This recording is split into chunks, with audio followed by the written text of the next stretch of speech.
Assalamualaikum warahmatullahi wabarakatuh. Perkenalkan, nama saya Eliza Fitriah dari Prodi Pendidikan Ekonomi kelas reguler plus Sabtu Minggu. Pada kesempatan kali ini, saya akan mempresentasikan tugas dari mata kuliah Ekonomi Pembangunan dengan dosen pengampu Ibu Eka Putri MPDE. Pada kesempatan kali ini, tema yang akan kita bahas yaitu tentang contoh kasus perkembangan perekonomian di Indonesia. Contoh kasus yang saya ambil yaitu tentang kondisi perekonomian di Indonesia yang semakin membaik.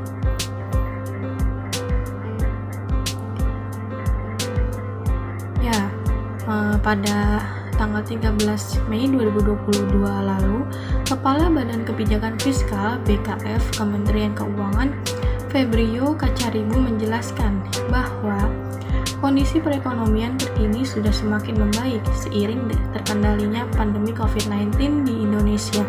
Hal tersebut dapat dilihat dari kondisi kasus harian COVID-19 yang terus menurun. Kita bersyukur kita bisa mengelola ini dengan sangat baik dengan segala kerja keras yang sudah kita lakukan bersama-sama, yaitu bersama masyarakat dan juga pemerintah yang saling bekerja sama melakukan kerja keras untuk membangun ekonomi Indonesia itu semakin maju lagi. Dibandingkan dengan kondisi perekonomian di tahun 2019, Kepala BKF mengatakan Indonesia adalah salah satu negara yang sudah keluar dan berada di atas kondisi pra-pandemi. Sebagai contoh, di kuartal pertama 2022 ini, pertumbuhan ekonomi Indonesia sudah berada di atas rata-rata produk domestik bruto (PDB) di tahun 2019.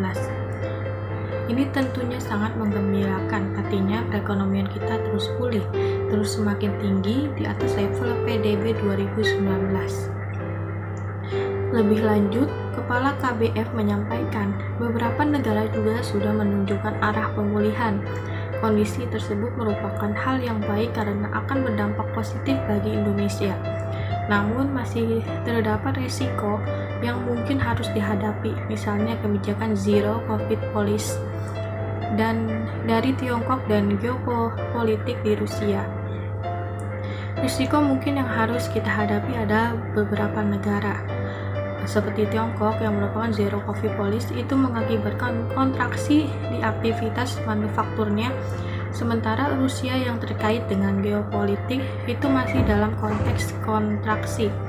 Ini risiko yang masih harus kita hadapi dalam konteks perekonomian globalnya. Selain itu, inflasi juga menjadi hal yang harus diperhatikan dan diantisipasi dengan baik. Menurut Kepala BKF, beberapa negara sudah melakukan kebijakan moneter yang cukup kuat, misalnya Brazil, Rusia, Meksiko, dan Afrika Selatan dalam merespon inflasi dengan kenaikan suku bunga acuannya. Sebaliknya, Amerika, walaupun inflasinya sudah di 8% ke atas, tingkat suku kebijakannya belum disesuaikan dengan cepat.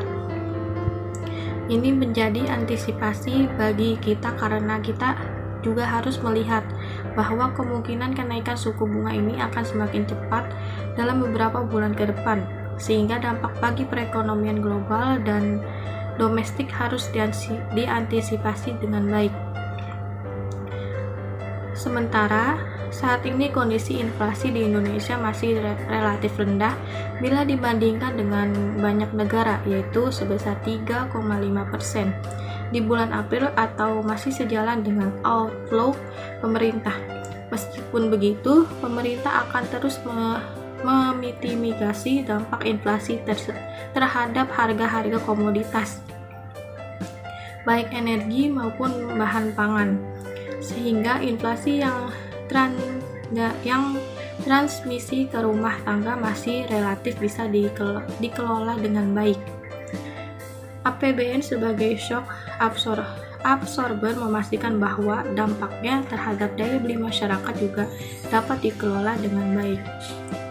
Jadi kesimpulannya yaitu perekonomian Indonesia saat ini itu jauh lebih baik dari perekonomian Indonesia di tahun 2019.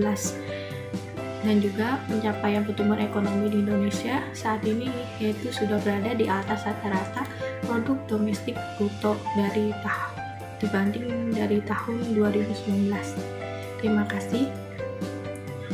Sekian penjelasan dari saya, kurang lebihnya mohon maaf. Wabillahi taufiq wal hidayah. Wassalamualaikum warahmatullahi wabarakatuh.